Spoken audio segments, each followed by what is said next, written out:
Dopamine is like a drug. That's why you can't get off your phone. Who am I? Like, what's my identity? You start checking your phone. Oh, maybe someone liked the photo of mine. People, possessions, performers. Or maybe someone followed me. Maybe someone probably messaged me. What the world defines to us as the truth. You're looking for the hit. You're like a drug addict. It's actually empty.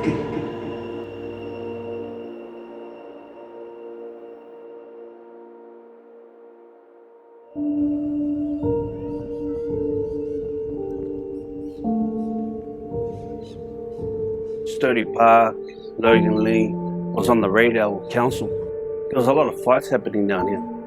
A lot of antisocial behaviour, a lot of young people getting into drugs and drinking in the park.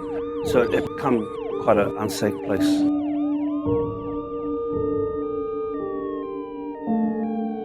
Logan City Council invested a lot of money to renovate the park. They really wanted to make sure that it was a safe place for young people to access.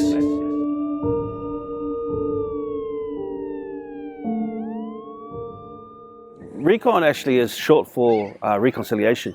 In the word it talks about, as believers, we've been given the ministry of reconciliation. In other words, it's our role to, be able to reconcile people back to God. It's also short for reconnect as well. So we sense that there's a lot of young people who are disconnected to the community, disconnected from other young people from different nationalities and cultures and races and things like that. So our goal is to try to reconnect them to be more productive member of the community and be able to connect them to one another. I feel like there's so many dividing walls, and our goal is to break those dividing walls down and be able to get all the young people in this area to be able to collaborate, build relationships, connections with one another. That's the goal. It became a reality really quick. I think because we got such strong leadership skills there, people with leadership qualities. It didn't take long for this to go how it's going. It all started at the beginning of this year.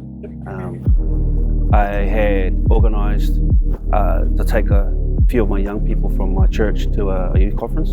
One of the preachers was preaching. I remember hearing God speak to me about contacting a friend of mine who was heavily involved in the community. I rang the guy and basically I said, listen, I know this is really random, but I really want to be available to be able to do something in the community. Do you know of any projects that are coming up?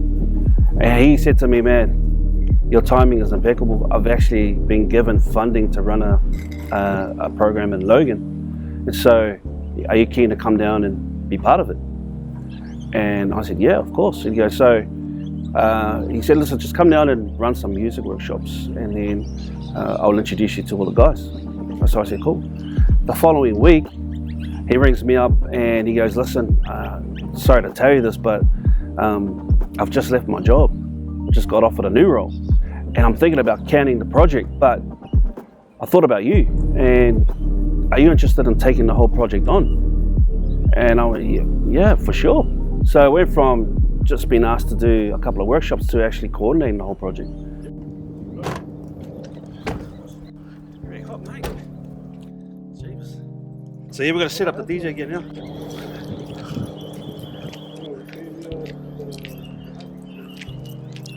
This is the community hall. We run a lot of arts programs in here, like crafts, arts and crafts. And hopefully we're going to start running some movie nights using the projector, have more families visit. So that's the goal.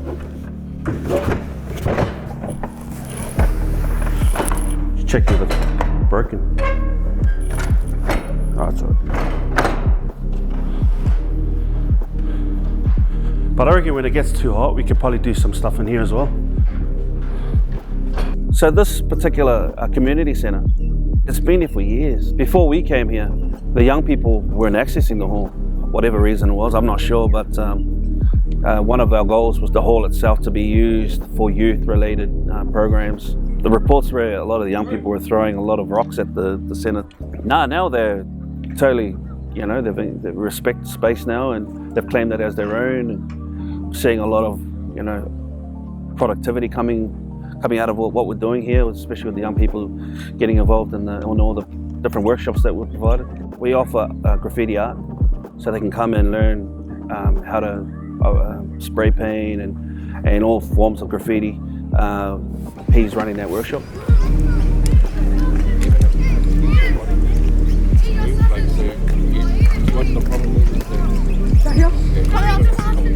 Growing up in the 80s, breakdance and graffiti was huge in New Zealand. So it's pretty much when it came in, and the whole style of graffiti and hip hop in itself are the early days of breakdance, hip hop, and graffiti.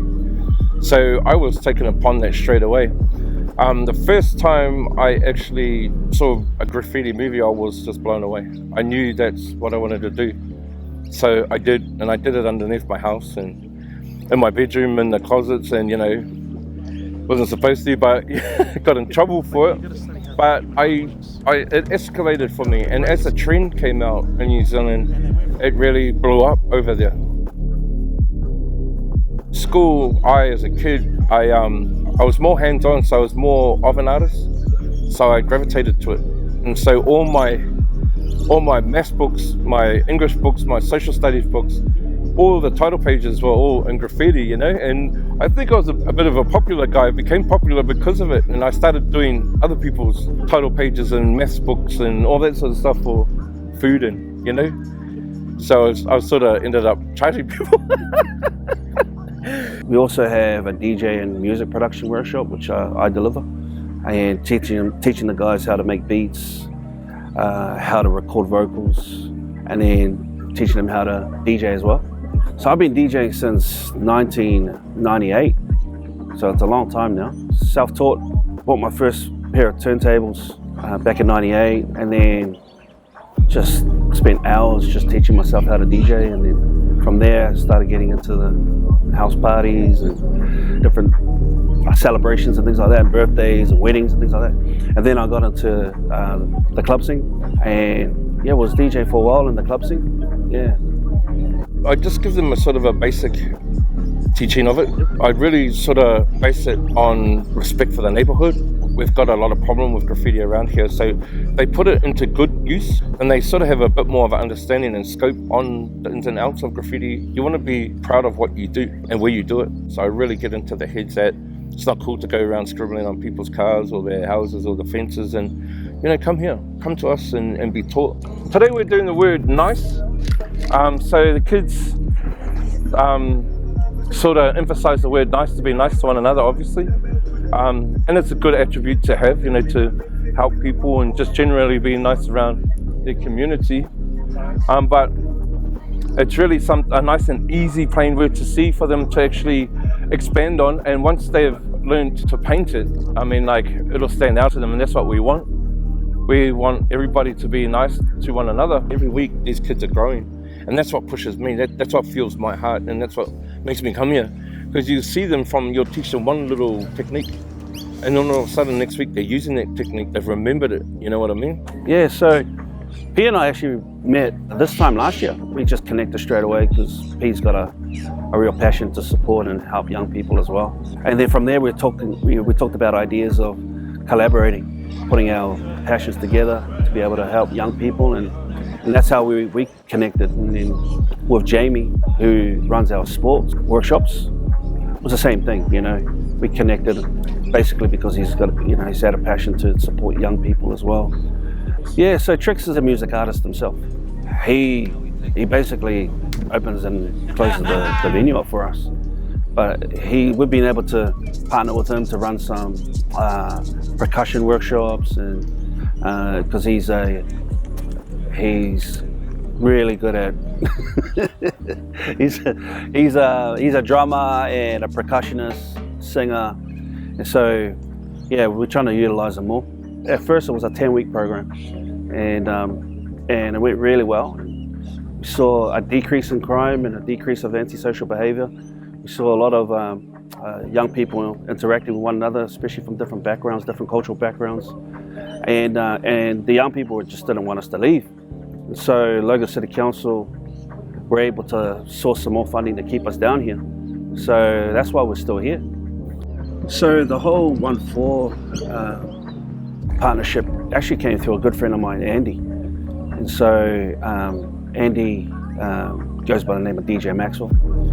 He contacted me saying that he was bringing 1-4 up to Brisbane because he's a concert promoter, and he mentioned that 1-4 were looking to donate proceeds from their underage concert to a not-for-profit or a charity, specifically to a charity that focuses on youth. And so I said, yeah, bro, that's what I do. We've got a charity that's, you know, supporting youth in Logan City and all across Brisbane. And so he went back to 1-4 with all our details and checked out our website and things like that. And then he got back to me and said that, yeah, 1-4's chosen us to receive their gift. And putting all that together is one thing, but then to put the idea to the boys and for them to come on board, not only agree, but to donate, obviously, their fee and the proceeds to give that to charity. The charities that we have chosen, ladies and gentlemen, is Recon, which stands for Reconnection Youth Outreach Services. Trying to reconnect the youth back into some sort of program to try and put them on the right path for their future. So again, from the crew, HB Boys, 1-4, the promoters, everybody behind this, Full Clip Radio, Urban Wear, Fresh Crew, every single cent from this show here is going to these two wonderful charities. So please put your hands together, ladies and gentlemen.